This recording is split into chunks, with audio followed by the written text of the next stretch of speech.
Chunki yurtimizda ochiqni aytadigan bo'lsak, prinsipiallik borasida bu jamoalardan ko'ra prinsipialroq bahsni topish qiyin bo'ladi. Hozir to'p yuqoridan jarimadan yetkazib berilyapti. Boshdan berilgan zarba va chiroyli tarzda hisob ochilmoqda. Uchrashuvning 6-daqiqasida darvoza ishg'ol etildi.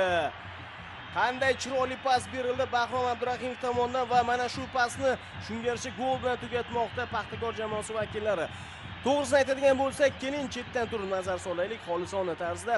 Mana shu o'yin boshlangandan beri Bunyodkor hali maydonning o'ng tomoniga unchalik o'tgani ham yo'q. Bitta harakatni ko'rdik. Filip Rayevat hujumga o'tishga urinib ko'rdi va bundan tashqari bitta vaziyatda o'yindan tashqari holatni ko'rdik. Mana bu yerda ungacha qolgan barcha vaziyatlarda Paxtakorning hujumlari negadir juda sust harakat qilishdi. Shurmatov va Akrom Komilov juda sust harakat qilishdi. Bahrom Abdurahimov to'pni yuqoridan jarima maydoniga yetkazib beryapti. Bu yerda ikkita futbolchi o'rtasida turgan holda Thiago Bezara boshma zarba berib hisobni ochib ketmoqda.